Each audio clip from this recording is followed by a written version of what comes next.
welcome to the next episode of ADHD Mums. Today we have an episode that I've personally been really excited about.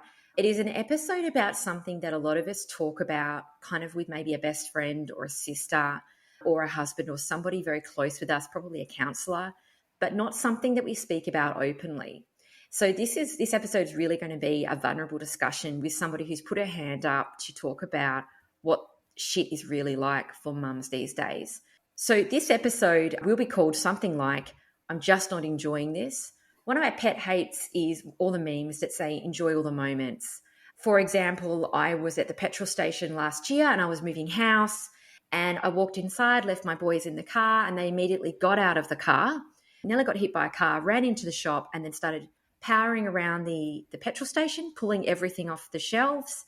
And I was turning around yelling at them at the same time as trying to pay and move house. The new owner was telling me when I had to leave, and this older lady came up to me and said, you know, they'll get older soon. You'll look back on these moments. And I felt like clocking her in the fucking face. So we all have those moments. And with that, we welcome to Sarah, who's been very, very kind enough to put up her hand for this episode. Welcome to you, Sarah. Well, thank you for having me. I'm very excited to talk today. Beautiful. So Sarah is 30. She's married. She's got 2 kids under 3. She works in the public service and they also have their own business on the side as well. Life is very busy and you're at the thick of it, Sarah. Yeah. Well and truly in the trenches right now. Yeah. And so the reason that this episode came about was because I have a pregnant friend who has a much anticipated baby on the way. It's not her first child. This is not her first rodeo. And she's pretty heavily pregnant, and I was having a chat with her, like a bowling alley that we mistakenly taken our kids to because I, for one, had a fucking awful time there. And as we were leaving, she said, I just want to enjoy all the moments, and I'm just worried it's going to pass me by, and this might be my last baby, and I've looked forward. She's had a fertility journey with this baby. I want to enjoy the moments. I don't want to wish the time away. I don't want to be impatient. I don't want to be grumpy. Don't be on my phone. I want to be with my baby the whole time. And I said to her, well, that's just a lot of fucking pressure to put on yourself, isn't it? Because that's not actually how I feel a lot of the time. And I put up a story and I said, I'm just actually not enjoying this, or I enjoy this about 30% of my day at the moment. And the amount of women that responded to that story has been by far still the most replied to story.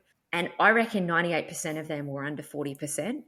There were probably 5 people that I had to check on one by one because I thought, I think I need to send them Lifeline's number.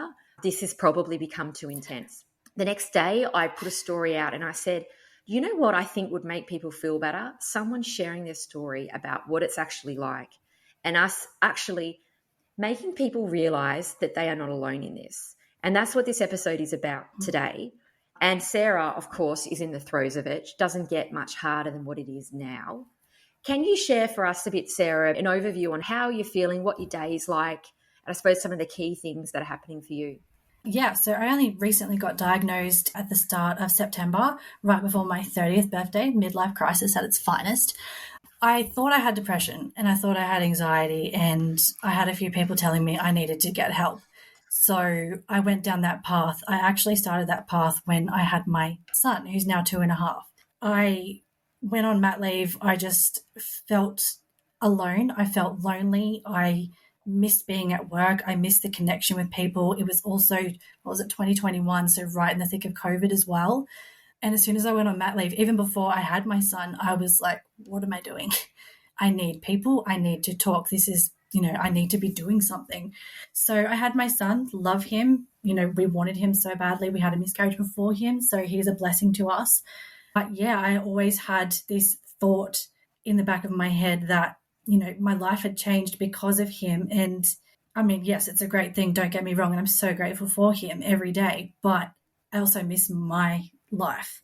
And sometimes I feel quite selfish over that, that I don't get the same experiences. I don't get to do the same things I used to do and everything else. Plus now throw ADHD on top of that, which I'm still discovering and learning every day about. And I still don't think my medication's correct at the moment. However, that's a different story. But now that I have my daughter, I can look at her and I can stare at her in the eyes and go, I love you and I want to love you, but I also need to go do something. Like I need to be busy, yeah, okay, you're sitting up now, you're smiling, that's cool. I love that. But I also need to go do this. So I just feel the guilt all the time. But anyway, so everyone thought I might have had postnatal depression. So I thought the same thing, right? First time mum, okay, let's go have a chat. Had a chat to a psychologist who was great and talked me through in a few sessions, and I felt better. I actually went back to work kind of after 4 months of having my son online because we were in COVID. I'm just doing some contract work on the side just so I had that fulfillment and I was doing something in the mix of looking after him as well. So I wasn't just sitting there staring at a wall basically. So that was great. Been surviving and stuff like as well. And then my daughter came in April this year. Again, super happy, love her. We've now got the pigeon pair, so I think we're done. I don't know if I can mentally handle another one, but yeah, I, again, as soon as I had her, started feeling, the down thoughts like, oh no, this is happening again. I need to get some help. The first psychologist I went and spoke to basically just told me to leave my husband without actually listening to our whole story and everything else. So within an hour, she told me to leave my husband. She really has her own bias there. Like, I feel like she's left her husband and is living now a good life, or she wants to leave her husband and she's not. Yeah. She literally told me, gave me the TED talk though, I did it and it was the best thing I ever did, and I remarried and had more kids. And I was just like, I have an 8-week-old daughter and my son, and I love my husband, okay, things are a bit hard right now, but that's not what I'm talking to you about. I'm talking to you about me. Oh my God. Him. Yeah. And she was the owner of that company as well. Wow. So, they're not actually allowed to do that, because I'm just trying to imagine, right, if you're super stressed and you may or may not have postnatal depression, or, you're going through a very hard time, can you imagine you making a decision to leave your husband in the middle of that? Because that would actually add lots of layers on. Yeah.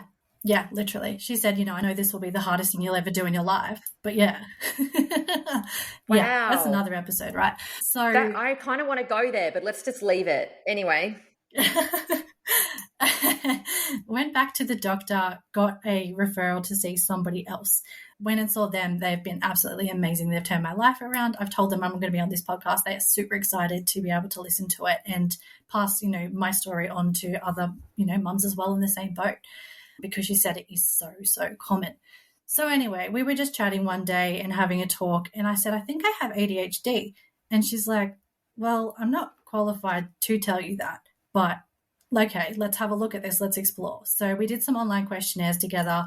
We looked at the circumstances. We spoke about what I was like at school and whatnot as well. And she's like, you know what, I think you might, high functioning ADHD here. You can still achieve things. You still look absolutely amazing from the outside, but on the inside, you are really not coping.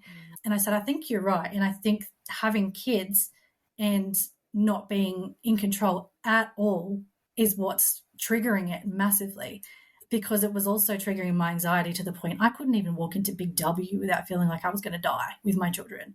So it became quite debilitating. So I was so desperate to find an answer as to what was going to happen. So from there, we did the questionnaires. I got a referral to see a neurologist, much to my GP's despair, who wasn't supportive at all about the whole situation, but still gave me the referral. I managed to get in to see him within 3 weeks, which was awesome. I know how long just some people wait. I saw him. He literally got me to do another questionnaire on a piece of paper that had already been half filled out, by the way, by somebody else, and said, yeah, okay, I think you've got it. You could have just keep following on the other guys, whoever had been there before. You've got their answers in front of you. Yeah. And not only that, I was he was running 2 hours late in the appointment, right? So yeah, I left with my script. I had no idea what to do. I actually second guessed myself entirely straight away. My husband, who was told to leave originally, was very, very supportive and said, your neurologist isn't going to give you this assessment for no reason here. You need to endeavour this. Let's see what is going to happen. So I started the medication, which, to be honest, from the first tablet, literally within the first half hour, I was so much more patient with my son. I wasn't yelling at him and rushing him out the door, come on, come on, come on. I'm okay, mate, if you want to do that, that's an extra 10 seconds. That's fine. This is okay. And in my head, I was already what am I doing? This is not me. I'm so used to being go, go, go that I was not used to being calm, and I noticed it straight away. So that was amazing. And I have been on it since. It's been great. I still think there's still a lot of tweaking I need to do there. I seem to still not be calm enough, still trying to really search for things to do, even if I don't have things to do. And yeah, so anyway, I went back to my GP for another reason, told her I had the diagnosis, she again said she still didn't believe me and said that she'd be more than happy to take me off that medication and just put me on anxiety meds instead. So convinced me to start taking anxiety medication as well. Yeah, convinced me to take anxiety medication as well, which I started doing. Yeah, I mean, you haven't even got the ADHD one right. Now you're Yeah, I adding in know. something else. It's like, this seems a bit crazy, but Yeah. okay. Yeah. Yeah. So I felt absolute rubbish for about 2 weeks there. Anyway, she was just so unsupportive about it all. And I was like, you know what? Like, I'm going to go find someone else here. So I actually reached out on a Facebook forum local to our town and said, this is my situation. Does anyone like know any good GPs around that could help me? And I actually got put onto a doctor who is the most amazing person. She actually is neurodivergent herself as well. Great. And I'm like, you know what? If I'm second guessing this, she's going to know an answer for me, of all people, like for sure. So I went and saw her. Either that or she'll research it for you, hey? Yeah. She'll actually put in the effort to try. 100%. And you know what? I'm going to give you her details after this because I really think you should have her on a podcast because she has crazy stories to tell as well. She was just relatable straight away. Like, I could tell her anything and she knew straight away how it felt or what I was thinking in my brain and just had no judgment, was so clear on the research, explained things because I said, I don't actually even know what ADHD is. Like, can you actually tell me? Because the neurologist never gave me a leaflet. The doctor doesn't believe it. What is it?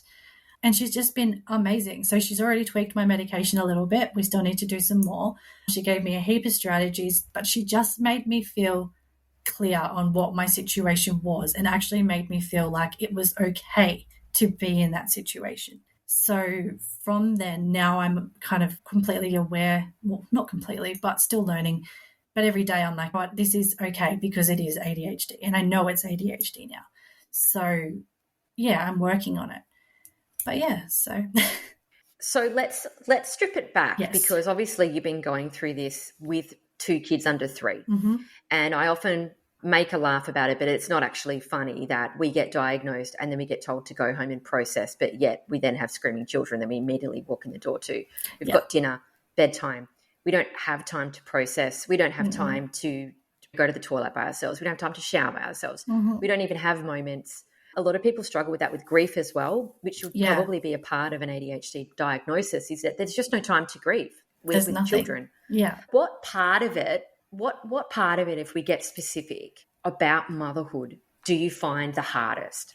At the moment, I think it's my toddler because he's just exploring. He's just trying to be a kid. And I think I get embarrassed by him and sometimes his behaviour. Like if we're out shopping or whatnot and he runs away, instead of me going, oh, he's just a kid, I'm like, oh, no, you can't do that because that's not allowed. Like everyone's going to be looking at us and it's going to make me look like a bad mum and that I can't control you. Even though he's only 2.5, he just doesn't understand. It makes me feel horrible on the inside. I remember not long ago, I was still heavily pregnant with my daughter and we were walking through Bunnings and he was having a tantrum. So I picked him up and I was carrying him and yes, it was kicking me in the stomach and it was absolutely horrible the whole way through. And there was an old lady that walked out the end of the aisle and she just looked me up and down and just laughed at me. And I was just like, you either don't have kids. Whoa. Yeah. And I'm like, you either don't have kids yourself or you've had kids that long ago and they must have been the most perfect saints if you're laughing at a mum literally struggling right now. Like you're seeing a heavily pregnant woman carrying her son who's literally kicking her and you can see that and you don't bother to even often help. Like, thanks for the womanhood club here. Like there's no friendship there at all. Like people aren't looking out for people, which is sad. And I think that's what also made me embarrassed in a way because I felt like he couldn't just be a kid around people because it's the wrong thing to do, if that makes sense. Yeah. Yeah, there's rejection sensitivity dysphoria. Have you heard of that? No. Yeah, so RSD is its like acronym. And basically it's when ADHD people are really sensitive to other people's criticism. So, for example, let's say at the end of this interview, I press stop and you have to go. Yeah. And you I have to go and you press leave. And then I sit here and decide to myself, Sarah didn't like my interview. She doesn't like my podcast. And I go into this whole story and I hang on to it for days. Yeah. Now, the reality is you actually might have your husband standing there with your kids and he might be going, we've got to get in the car. You've gone over. We've got an appointment. But it's like when you're looking through the lens of other people rejecting you and it's a lot of the time it's all you can see and you don't take into account other people's perspectives. Mm-hmm. And often there's a very strong emotional reaction to that. Actually, I'm wondering if that's a part of that with your child and not being able to control his behaviour, and then other people reacting to that, and then you seeing that as a judgment on you as a mother. Yeah, and I think you're completely right. And to be honest, listening to how that, like, what that is with the RSD, I think I have that a lot, and especially in my career, I had that a lot, and I had that from an early age, I guess, as well. I can remember being at school and just not feeling like I was good enough for my friends, or I am the world's biggest people pleaser. I am constantly putting other people before myself, and it shows for sure. Like, I get burnt out so often, but even in my career, like from the start, like I joined the public service when I was 18, and I think I was 2 weeks into my first job in the public service, and I got told, like, so we just come back from the Christmas break, and I was like, getting pulled into the office, and they're like, you've been brainwashed. How don't you remember this? And I'm like, sorry, I'm brand new. I'm 2 weeks into this. Plus we had Christmas break in between. So really I've done 1 week, but I was told, you're not good enough. Sit back down, keep going, but don't even bother like trying to excel at this. You're clearly not going to last very long. So I think I always took that as a challenge, to be honest. And I was like, as a dare, like, come on, like, you can do better than this. If people are going to put you down like that, there's no way you're going to listen to it. But I think you're right. I think RSD is definitely there. And the more I think about it, I can't stand people being mad at me. So, yeah, I think it's definitely one of my stronger traits in ADHD that Yeah, because if you have RSD, you can control things a little bit. You can choose to reply to a message or not. You can choose to be friends with somebody. You can control the way that you act. You can watch what you say. That's what we can control. If you're taking 2 kids under 3 to Big W, then shit's going to fly there at some point. There is no way that you can go in and out without having something happen, right? Yeah. So especially having a boy as well. Mm-hmm. So yeah. I think that does sound, no wonder you're feeling anxious, because your mind straight away goes to what other people are going to be judging of you as a mother on how your kids behave in Big W. That would actually totally make sense. So do you feel like consumed with worry about that before or after it? Or like, how do you feel if like one of your kids does go psycho? Do you worry about it later? Yeah, like I think about it a few days after, to be honest, especially if it's like something major. I remember my son went through a stage at daycare where he was biting the other kids, and it was horrible, like absolutely horrible. And it made me scared, I guess, in a way. I thought, oh no, he's going to get kicked out, or we're not going to be able to go here anymore, or the other parents are going to hate me. But then he'd come home and he had a bite mark. So I just had to keep kind of reminding myself that it's just a phase of their age and they would grow out of it. But at the time I was like, oh no. And because I was friends with some of these educators as well, I'm like, oh my God, I'm going to lose a friend over this because my son's bitten their child. But it's just that reassurance, I guess, they kept giving me that, no, this is just normal for that age. But yeah, just the fear, I guess, of people judging me because my child was a biter. That was fun. Yeah, no one wants to have the biter. No. I'd rather my child be bitten than have the Me biter. too. The biters are terrible. I've had biters. And you know what? I was a biter. Yeah. So I'm a biter. What about in terms of how it feels? Because obviously as mothers, we love our children, and that's a given. Yeah. How does it feel day to day in terms of the demands, not being able to do what you want to do? Because there's all that grief that we all feel. Yeah. About what our life used to be like. I think it's funny because you're actually more fresh. I'm like 8 years in, so I'm used to having no life. I'm used to not getting to do anything I want to do, and I laugh about it. But when I was at your point, it was actually like still brand new, and I was like, wow, this is another day where I don't get to do anything I want to do. Mm-hmm. Yeah, so I have like my constant to-do list, which I'm always looking at and never completing, as everyone else on this podcast is probably also doing the same. To be completely honest with you, my son is in school 4 days a week. My daughter's in 2 days a week. And the days that I'm home with her, I can't wait to put her to bed. Like, bless, I love her and I love watching what she's doing, and she's giggling and getting so smart. But I just feel like I can't achieve anything until she is asleep. And it annoys me because I know I shouldn't be feeling like that, and I shouldn't feel like I'm limited because she's awake. She can happily sit in a bouncer or sit up by herself now or walk around in a walker. But I don't know, I just feel like I can't just focus on something that I actually want to do because she is there. And it's the same with my son. I write off, like on Fridays, we have the day off together, and I completely just write off Fridays because I'm like, anything that I want to do is not going to happen because I have both of them. So, yeah, it makes it, I feel horrible, but I can't help it either. But I think that is so relatable. I call it the drive to be productive. So for me, I have a similar thing. I just feel like I have to do something, otherwise I might explode soon. Yeah. Like I think they talk about with ADHD, it's like there's a shark and if it stops moving, it dies. It's like that's how I feel like it is sometimes for me as a mother. Like if my child goes, oh, let's sit down and do a puzzle, I have to put a time limit on. Sometimes I have to put an AirPod in. I have to listen to a podcast or music. Yeah.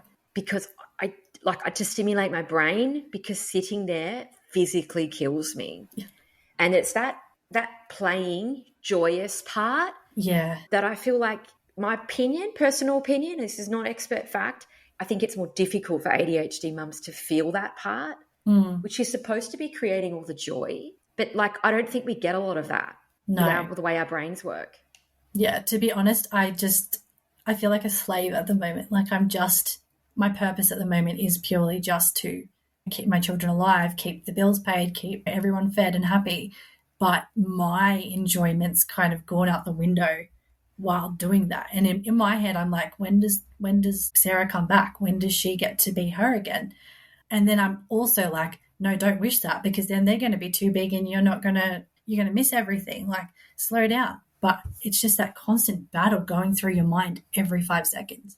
Yeah, and then right in the middle of that, I would then find that I would see something on social media talking about someone else enjoying the moments and taking their kids out into the bush with no clothes, with no shoes on, and they would be having their cup of tea with their chamomile and their long hair and their yoga bodies, and I'd be there 20 kilos heavier with my kids in disarray, my track pants on, and I'd be like, that does not seem like what's happening for me. Yeah. Like my husband just got home before to watch my daughter for me while I'm doing this recording. And he walked into the room I'm in and he's just like, so I thought you were doing a meeting. And I'm like, I am, but I'm in tracky pants with slippers and do not look like I'm going anywhere. No makeup, no nothing. And he's just like, oh, okay, why did I come home then? And it's just like, well, to look after your daughter while I do this interview. Like, because it's audio, dude, which means crying can't go over the top. That's right. And it's an hour of me time. The audio is important. That's the part. Yes. And it's an hour for me to just breathe, hopefully. So let's talk about something that everybody feels, guilt, the mum guilt. How does it feel inside your body when you're swinging around with emotions? Because your head, your heart is like, I love my child. Of course I love my child. I wanted these children. I want to be here with them. But your head is like, I am wanting to do something else. How does that feel? It's absolutely horrible. Like, it feels like a whole different kind of, like, I don't know what bipolar feels like, but it kind of feels like a version of bipolar. Like, I've got split personalities. Like, I try to have that personality that's the loving mum that wants to sit down, that wants to do the drawings and the colouring ends and watch my son do that. But the other mum in me is like, no, you're not colouring in those lines properly. Like, I need to help you do that so you do it right, even though he is only 2.5 years old. So I'm constantly having to try and pull my brain back and go, hang on, no, let him be a kid. Like, you were a kid, you were allowed to do this and discover things yourself. Do not be that helicopter mum. So I'm constantly at the moment just pulling myself back. Like, if we go to the park and whatnot and he runs off, instead of me like yelling out my son's name and saying, come back, like, I'm trying to go, no, okay. Hopefully in the next 10 meters that he's running, he'll stop and go, oh, where's my mum? I need to come back to her. I'm just trying to constantly, but it's that fight to constantly pull myself up on it and remind myself that it is okay. Have some more patience. Just be a mum instead of, this crazy woman that's just always yelling at her kids. So it's hard. It's really hard. What I think is really, this is again my personal perspective, and I'm just talking to you as a friend and podcaster, absolutely not a professional in this podcast, but I think there's a really strong interlink between perfectionism and ADHD. And I think a lot of us, including myself, have such high expectations on what we are going to be like as parents and as mothers. And when I don't meet that, even if I'm alone in my own house, I will go into my head about what I should have done, could have done. Yeah. Why did that child behave like that? It's a reflection on me. I take the entire thing personally, make it my fault, and then kind of beat myself up a bit. And holding myself to such high expectations is fucking dangerous because they're kids and they push your buttons like nobody else. And that's what I feel like I'm hearing from you a little bit. Like, with you wanting to get it all right and wanting to have, like, holding yourself to that high level. Yeah, I think I want that white picket fence with the beautiful house in the garden, right? But no one ever has that. So I'm constantly in my head like, come on, make this perfect, make it right. And then it never works out because it doesn't for majority of people anyway. But then neurodivergent people, it's just like the end of the world if it doesn't. It's just, that constant, I feel guilty. You know, I put him to bed and I'm like, oh, I should have read him a book. Everyone else's mum, they all read books to their kids and that. And I'm like, I didn't have time though because I had to do the dishes. I should have just left that. I should have prioritized him. But it's just that constant back and forth. It literally feels like there is the devil on my shoulder all the time at the moment. I think this is so relatable. I'm like fully there with you. Someone said to me a while ago, I don't know who it was. He said to me, the definition of insanity is ADHD and perfectionism. You can't ever be happy. No. It's a battle. It's a constant loop where you never meet your own expectations. And then there's the blame on other people that if you had have done this differently, I would have felt better. If my child was better behaved, I would have felt better. But actually, when you're battling that, it's actually only you. Mm-hmm. Yeah. Definitely. And like, I am the type of person, I know it's your pet hate, I've heard it in your podcast, but I'm the type of person that goes in the shower at nighttime and just goes, you're an idiot. Like, why did you do this? Like, just constantly beating myself up. And I've learned from your podcast, I need to stop doing that. But it's so hard to talk yourself out of it when you've had a horrible day and you're then reflecting on everything that went wrong, but not thinking about, but this did go right. Or my daughter, she said dad or something like that. Instead of trying to think of the positives, I'm always just looking at the negatives. And it kills me. It does, because there are so many positives. Oh, absolutely. But if we're being real on this podcast, the reason that I say that it's my pet hate is because I do it. So those words that you said, I say them and worse in the shower to myself. Yeah. And you know what is terrible? Sometimes, especially my daughter will walk into the ensuite, she go, you said an F word. And I'm like, she goes, who are you talking to? And I'm thinking, oh my God, I was just calling myself a fuckhead. And my daughter heard me call myself. And then you think, why was I saying that? Sometimes I don't even know that I'm saying it. Yeah. You don't realize. It must be like you get in the shower and then you just like berate yourself and it's coming and your head is coming, like it's so bad. And I think, is that how I talk to myself? Yes, it is. Yeah. And that's the other thing, right? I feel so guilty because I'm like, be careful about what you're saying around my son because he's 2.5 now. He's going to start picking up on this stuff and this energy. And I'm like, the shower's okay at nighttime, I guess, because he's in bed. But I find myself even throughout the day, if something goes wrong, I'm like, oh, you idiot or whatnot. And then I look, he's looking at me and I'm like, please don't copy what I just said. But yeah, it's, I guess, and then you feel like a failure because you're not being the perfect role model for your son. Like, yeah. It's a nightmare. It is an absolute nightmare. Absolutely. And the pressure, I think, is intense from us to be the best. Yeah. Also, as well, with neurodivergent people, we know we sometimes have neurodivergent children, which means that often they don't behave in the way that you want them to, like a lack of impulse control. They'll run, they'll jump off things, they'll not do what they are supposed to be doing, possibly. So there's all this extra pressure around us modelling and parenting because you do have to be on more. I personally find it. I mean, your children are far too young and I'm not saying that about them at all, but I do think the pressure even amps up higher when you do have children that don't really do what they're supposed to be doing. Yeah, definitely. And my new GP as well, she was fantastic in explaining it. She said, you've got a neurotypical person, their brain is at 100%, they can thrive, they're so happy being at home, doing nothing, being patient with their children.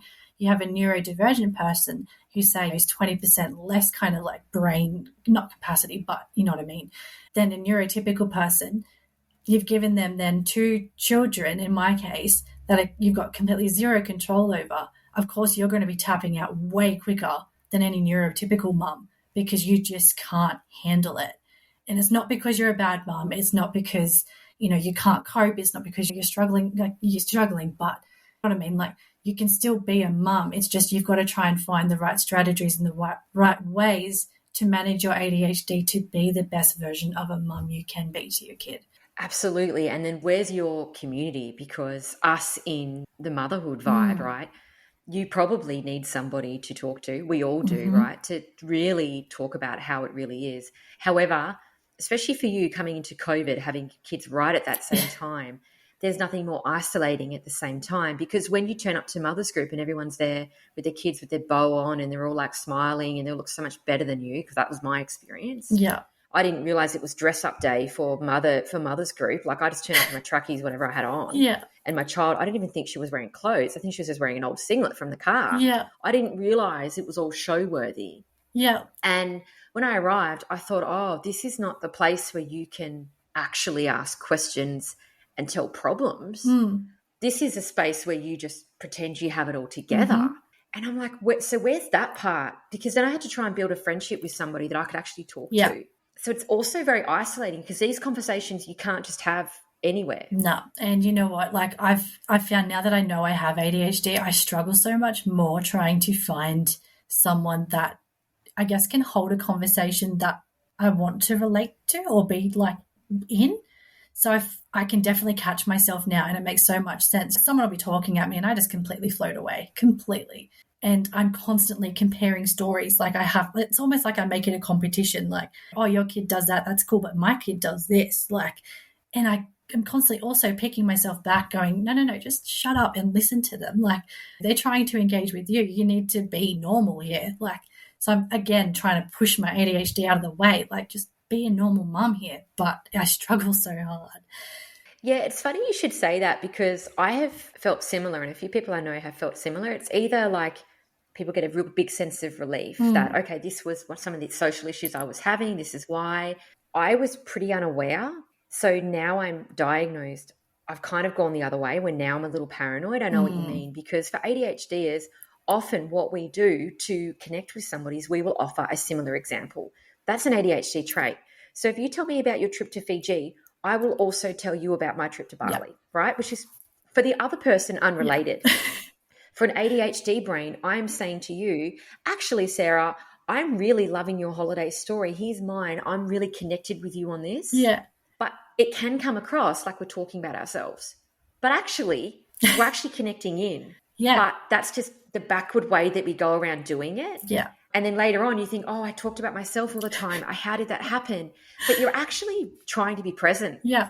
Yeah. And you're just trying to make friends at the end of the day. Like I'm trying to make friends with other mothers in my kids' classes and stuff. And I'm like, I must just sound like an idiot when I go to the car. I'm just like, what did I just do? Like they're never going to want to talk to me again. But they do. So I guess maybe it's just because I'm so aware of it now and they're not, that it just, I don't know. Beats me. It's funny that you said about missing like the theme day at school or whatnot. I dropped my son off to school the other day and he fought with me, and it was a battle. I just let him win. That he wanted to wear his sandals with his socks. And I was like, you look like an absolute goof, but okay. Dropped him off and I apologized to the teacher and I was like, look, he dressed himself. I had to make that clear. That was not my choice. That's him. I got in the car. I looked down and I'm like, you're an idiot. You are also wearing socks and like sandals. Like, what is this? Double standards here, Mum. Like, you'd completely just practice what you preach here. Yeah, Mum failed right there. Oh, my God. So he's like copied you. Yeah. He's copied you. And then you said, oh, sorry about this. Yeah. And it's what you're wearing. And I'm all embarrassed God. dropping him off going, he doesn't normally dress like this. I'm so sorry. And, yeah, it's what I'm wearing myself. So that's cool. Oh, that is so ADHD. I know. That is so ADHD. It's like initially back like when I started this podcast, it wasn't very well known. Not that it's usually well known now, but it's definitely improved and increased. And I had a few people, so it was harder to get guests, right? Yeah. And I'd get a guest and they'd be like, oh, I don't even know if I have ADHD. I could talk about this, but I just don't know. And it'd be this whole big story. And I'd be like, look, that's okay. Just come on. They changed the time like 7 times and they wouldn't turn up. And then they'd have to reschedule. Then by the time they'd arrive, they'd give me like a 10-minute story about what happened, why it happened. And I was just thinking, I'd be thinking, how does she not know that she has ADHD? Yeah. That is the most ADHD entrance ever. Like, people don't start off like that over a 2-month period. No, not at all. And to be honest, since I've started listening to all your podcasts as well, hearing the stories from other beautiful women that have been on there, I just relate so much. Like, before I started listening to you, I was like, what do I do with this diagnosis? My parents weren't entirely supportive. My boss wasn't supportive. My doctor wasn't supportive. It was basically only my husband that was. And I was like, what do I do here? And then I started just randomly searching on Spotify, and I'm like, come on, there's got to be something on ADHD here that I can listen to in the car. And then I found you, and I was just like, oh my God, yes. Thank you so much. And being realistic mums in Australia as well. Oh, that's so nice to hear. It's just been a lifeline in a way, like that it is normal. We all have shit days, but there are still good ones. We all still can love our children, even though sometimes we don't feel like it.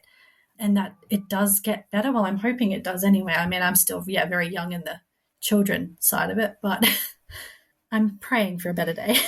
Yeah, well, you know what? Something is interesting.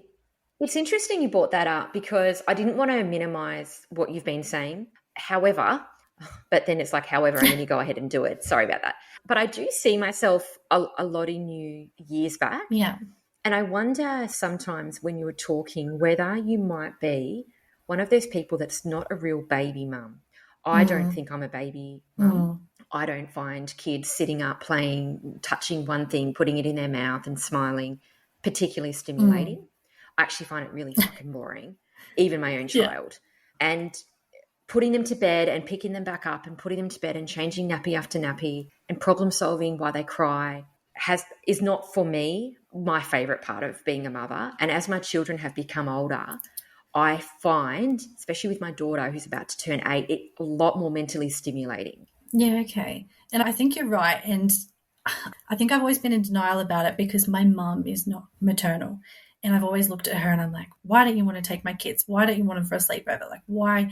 She does take them when I absolutely need, but she doesn't offer, you know what I mean? Like, most nans and pops are like, oh my God, like, let me take them away. Let me do this. Let me go spoil them and whatnot. She's not like that. And in my head, I'm like, do not be like her. You need to show the love. You need to always show everything, the happiness, give them everything. My mum's always constantly like, stop buying them toys. They only need like 5 toys. That's all they need to keep occupied so young. And I'm like, no, but this is his new phase right now for the week. And I'm just constantly like impulse buying everything that he wants at that time. So then it gets to Christmas and birthdays and I'm like, I've got nothing left to give you because I keep trying to give you everything. And I think it's because I feel like I'm too busy for him, that I feel so guilty that I have to get him things to keep him happy, which I think a lot of mums would be like as well. I think there's a lot of impulse, a lot of guilt bias in this area, including myself. Yeah. And also, let's just be fucking honest for a second. It makes life a little bit easier if you get something out of the box. It might make something easier for the afternoon. And if it costs you $20, $30, I don't know. Yeah, that's where my head's at. It's not great. I don't advise people on doing it, but I think we've all done it. We'll probably continue to do it. Yeah. But yeah, I think you're right. The maternal, I think that's, the natural maternal bug is not there for me. Like, I've always wanted children, love them. I'm so grateful I have them. But yeah, I don't think the baby stage is for me. Yeah, I think you're right. And I did notice that my son, but just before my daughter was born, I was enjoying him a heap more because he was starting to string sentences together and I could actually understand what he wanted. And we did things that we both liked doing together. Like, I was trying to start working out him as a human as opposed to a baby. And I related with him a lot more. But I guess now he's right in the thick of terrible twos and now has a baby sister that I have to share time with, that I've kind of lost that connection again. So I'm kind of back down ×2 in what I was. So, yeah. If we try and flip it to a positive, one good thing about you and I not loving the baby stage, I have a friend who loves the baby stage, but she actually doesn't like her children as much, or she doesn't love the stage as much once they hit over 4. Right. So she's got like 5 kids. Yep.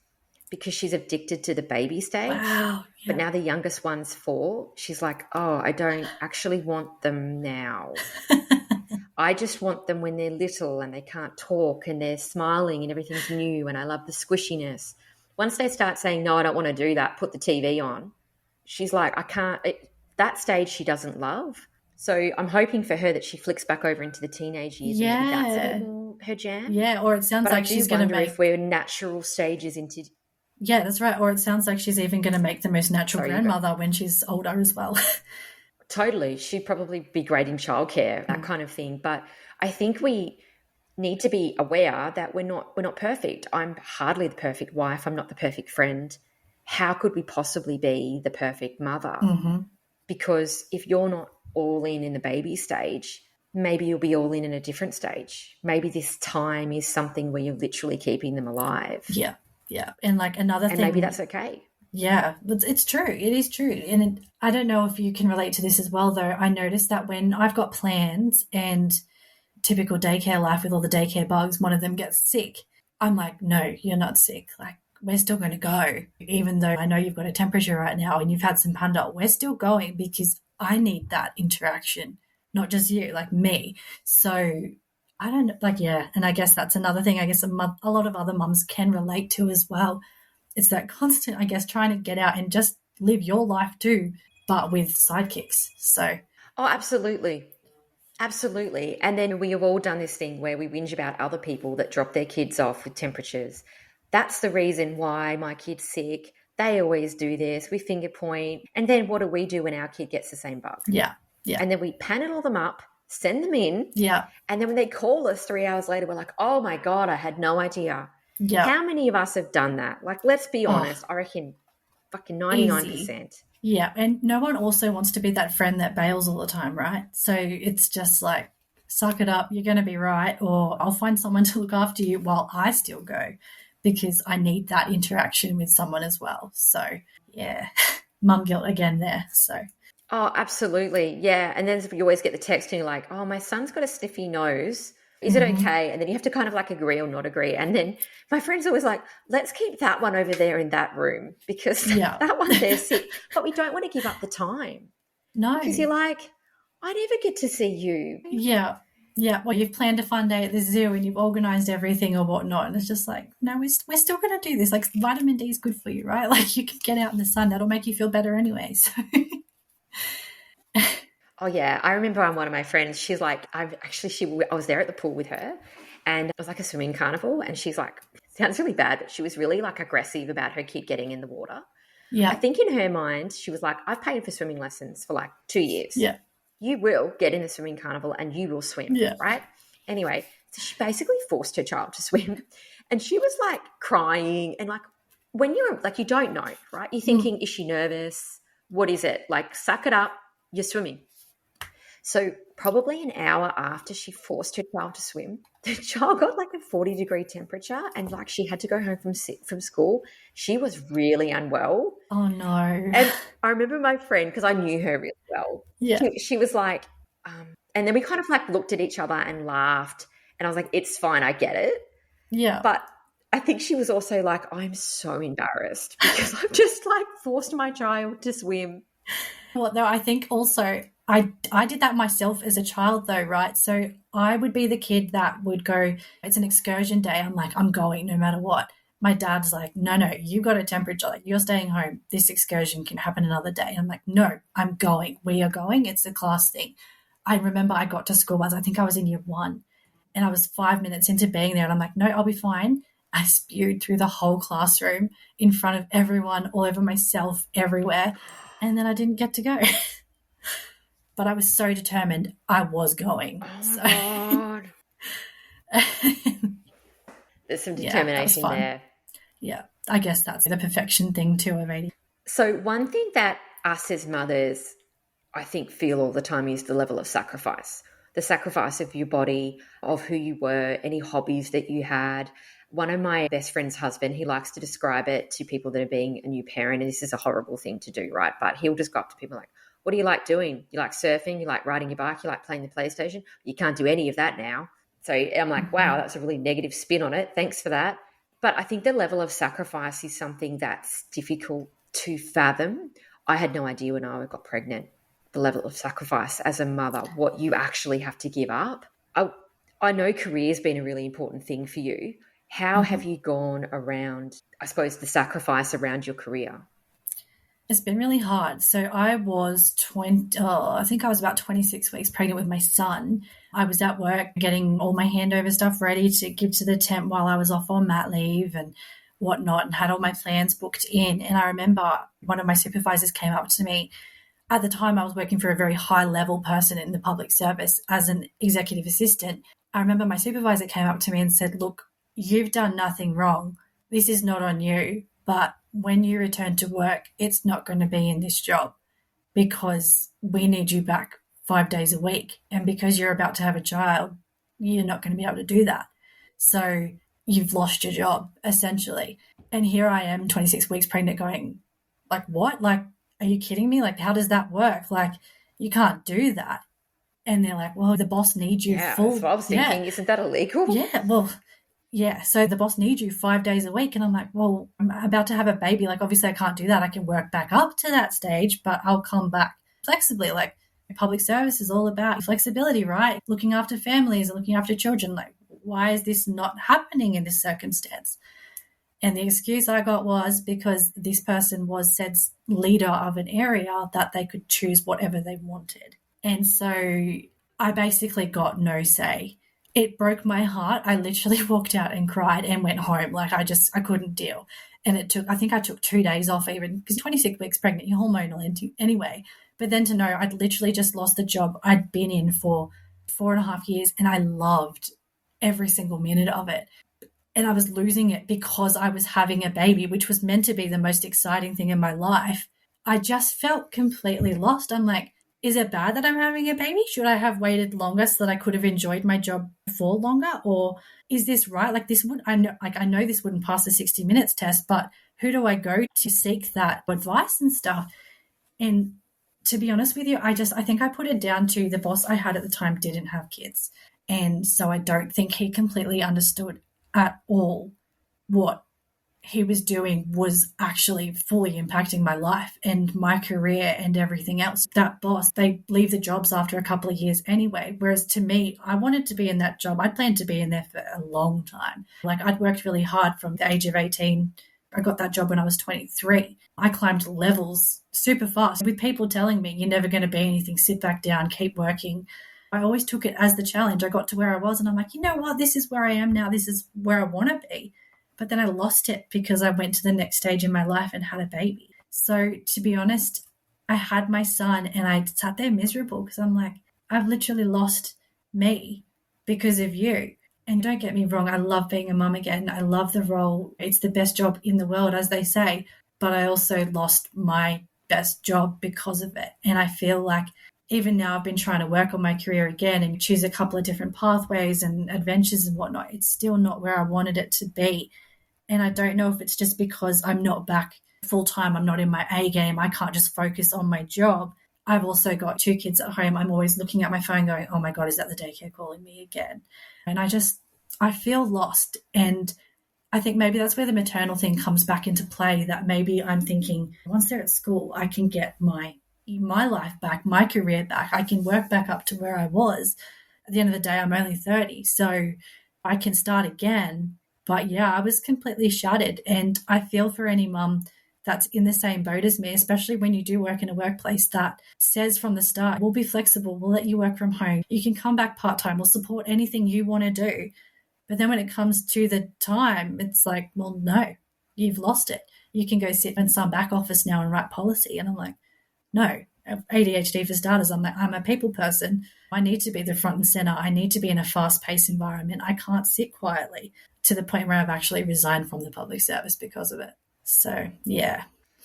And I think it's so hard. And then when you're dealing with the sick leave as well, like anything that I do, I always just reflect on how little time I have.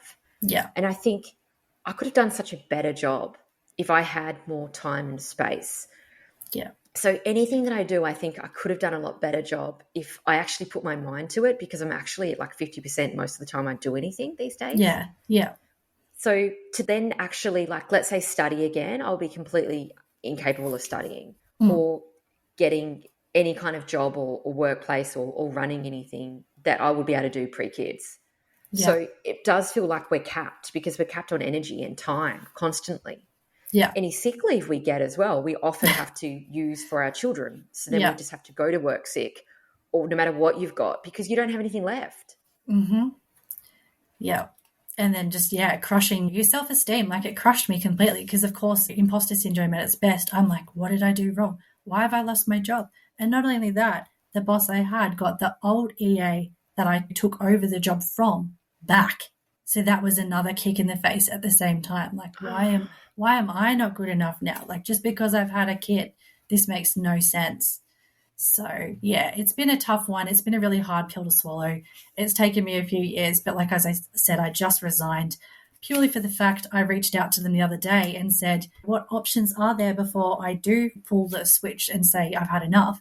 And the comment I got back was, call the 1-800 hotline for HR for them. And I'm like, yep, okay. I've worked in the public service for this department for 10 years and you want to send me to the 1-800 number, like someone that doesn't work here before. So that's enough for me. I've had enough. Oh, that's a slap, hey? Yeah. That's a slap. But I do agree with you, though. I think that we are capped in terms of, let's say you've worked up, you've been loyal, you've worked, you've done your best, you're loving it. To have it ripped away is pretty fucked up. Yeah. So there's that. But then also, if you're reestablishing yourself, you've also got 2 children in tow that are going to get sick. They might have school refusal at some point. Then you've got to takes forever to drop them off. You could get then, a lot of us are on restricted days. So you might have to be told your child can only attend half the day, or they won't go to school one day. I always thought it would be better when my kids went to school. It's also more complex in some ways as well. Cool. I don't mean that as a negative thing, but I'm just talking to all the mums out there. Yeah. That in terms of moving forward, when you hit school, the days are shorter as well, and someone has to do the pick-up drop-off. It's a constant battle of time. And then I think we all wonder about, this is just opinion, right? This is just opinion. This is me speculating about divorce rates. But then if you look at 2 working parents with 2 kids that may or may not be neurospicy, there's so much pressure on both of them to give up so much. Yeah. And neither of you are necessarily getting to do anything that you want to do. It's a constant, I don't want to say battle, because it's I suppose negotiation, depending on the type of relationship that you're in, because everybody feels ripped off. Yeah. No parent, I think, really feels like they are going well, or they are feeling like they're getting time for themselves. That's I don't right. know many people at all that feel like that. So it's a constant situation. Yeah. And then you're both feeling like crap and that the other person needs to do more, when the reality is both of you are probably at maximum capacity. Yeah. So my husband and I are working through that right now. And so it's only been since I got diagnosed with ADHD that he's fully on board now and been so supportive and great in the fact that we do talk to each other now and we're like, we've reached capacity here. I need to go for a break, or he needs to go for a break. And we are constantly trying to find things that we can kind of send each other to fill up our cup, because we're like, I can see you're really busy right now. I can see you're really stressed. So you should go do this. I'll take the kids, then we'll tag team it, right? Because we all want that perfect family that's just constantly happy and we've got all 4 of us together at the same time. But realistically, it doesn't work like that. My husband loves building cars, project cars. He hasn't touched one since we had my son, so 2.5 years ago. And I feel sad for him because I know that's what he loves. But then he's also trying to be the dad, working hard, trying to help bring in the bill, pay the bills, because the cost of living is stupid right now. And then here's me trying to survive as well, trying to get back to work to try and feel normal again. And it's just, it's this constant. But I tell you what, having such a supportive husband and partner really does make a world of difference. Yeah. It makes it feel like the battle you are fighting, you can survive together. Yeah. Yeah, I'm glad you said that, because I say to my husband a lot that I don't think I could survive if I didn't have him, because it's kind of like you're a team against your kids, which sounds really terrible. It's true. But at least you have each other to roll your eyes at, to sit down and watch TV at the end of the day, to give him a call or give him a text and go, oh my God, this has happened. I think if you don't have that relationship, and not everybody does, if you can, I think investing in marriage counselling is Oh, a really good 100%. idea, because I Definitely. think you are stronger together. Yeah. And if you Yeah. can salvage, if you can improve, if you've got a partner that's willing to do some work, it can pay off in dividends, because feeling alone when you're actually in a house, in a relationship with someone else, would be a level that I can only imagine, because I've never been there. I haven't, that'd be horrible. And Yeah. I think if that's the life that you're living out there, I think investing in some resources to try and work together is always a good idea. Definitely. Yeah. Talking to someone together as a couple is amazing too, especially if you feel like what you're trying to communicate you can't get across just talking to them yourself. Having sometimes that middle person is just really good, because they can try and not twist what the other person's saying, but say it in a way to make you better understand or see it from their actual point of view, as opposed to just seeing it as a negative and they're just nagging or that kind of thing. It is so helpful. Yeah, absolutely. And I think if you have one neurotypical person, or even two people with ADHD, who knows how it will look, often you've got the same intention, but a different path. Yeah. So often you are actually trying to both achieve the same goal, which is to get dinner on the table so you can both watch TV at night, or to have a date night, or to quieten one kid down. But your pathway is different, but the intention's the same. And if you can strip back and realize the intention's the same, then you've actually got a good partnership there. You just got to understand the path that they're taking, which is often different. Definitely. And it's great too. Like, I can vent to him and say, like, I hated today. Like, our child today was an absolute nightmare. Like, I did not want to be a mum today. And it's just nice to be able to talk to him and him not judge me and go, well, you wanted this. You wanted the family. You wanted everything. Suck it up and get on with it. Instead, he's got the approach of like, yeah, okay, he must just be going through a bad time, or maybe he's coming down with something, or maybe you're a bit stressed at the moment. Maybe you should go do this instead and just have a break for a bit. Like, it's just that reassurance that even if I'm hating on my children for the day, it's not going to be like that every day. And it is going to get better. And there's just, unfortunately, there are bad days and good days. So you just got to work through it. Well, yeah, I mean, when you're a proper team, you celebrate the wins and the losses. And sometimes you get to the end of the weekend and my husband and I will be like, that sucked. Yeah. That was an awful weekend. That was one of the worst we've had. Oh my God, how did today get to be the worst weekend ever? And then we actually had quite a good weekend on the weekend. And it was nice to be able to sit back and go, that was actually okay. There were some half decent moments there. And you can celebrate the wins and the losses. I'm very glad you didn't follow the first psychologist's advice and leave your husband, because can you imagine if you had actually done that, when now you're reflecting on what a support he is? Definitely. And that's, my psychologist now says the same thing. And she's like, you're a completely different person since the first time I saw you. And I'm like, well, you didn't tell me to leave my husband for starters. So yeah, find a good psychologist. It could be dangerous giving out that kind of advice, hey? Oh, extremely. And yeah, just... Yeah, I think you can always shop. Yeah, you got to shop around with that stuff. That is such a personal choice, and a lot of people, like my husband and I used to see the same one, and I couldn't stand her. I used to always fight with her, and he loved her. And I just used to persevere, thinking, well, why does he like her so much? Is it me? Went on for ages, and then I eventually was like, oh, I just can't go back. Yeah, I just can't gel with this person. But look, it's been so nice. No, I just can't gel. It's been so nice to have such an open and honest discussion. Yeah. I think the level of vulnerability that you've shown is really brave. Thank you so much. And I really believe that this episode will make a big difference for people, or for women, to hear experiences, even just talking to you and then reflecting on ADHD. We have our own examples. That's how we connect. There's a lot of similarities. And I do wonder whether you may not be a baby person, because it might be the phase too. Yeah, I think you're right. And the more like I unpack it, I think I can pretty much see it. I mean, I think I just needed that, not reassurance, but yeah, it's hard to explain, like, the battle that you go on with it. And I guess I'm just hoping that it does end. And maybe you're right. Maybe when they do hit a certain age, it's going to be all happy days and I'm going to thrive a lot more, and they're a lot more independent, so I can do the things I want to do without needing to feel like I have to be present watching them play with a rattle. Like, it just doesn't work like that for me. But yeah, I think listening to all the other podcasts and that, when you put it out there for someone to put their hand up, I was like, I want to do this. I want to give my story because I feel like a lot of mums would relate to it, but I also want to do it for me because I do want to hear myself say that, yes, it's going to be hard, but it's not going to be hard like this forever. And reassure other mums out there too that you're not alone. You're not alone at all.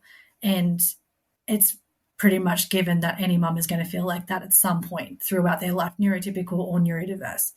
But yeah, we've just got to team up and join the motherhood and work through it together, I guess. But absolutely. It'd be interesting to see if we listen to this again in 2 or 3 years' time, right, how you'd feel, because I have a really strong sensory profile with sound.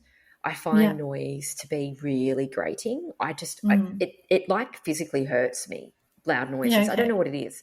And my middle son, he used to cry for like 6 hours a day. And when he would get up from his nap in the afternoon, he would cry from 2 o'clock to like 8 o'clock, like every day. Like he cried all morning too. He cried all the time.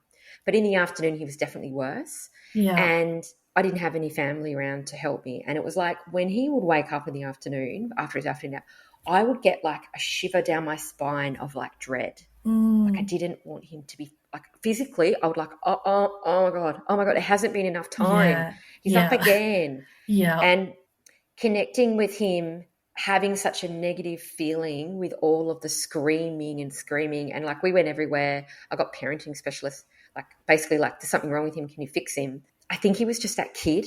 He just cried all the time. His emotional regulation's still a bit off. Yeah. But now he's 6.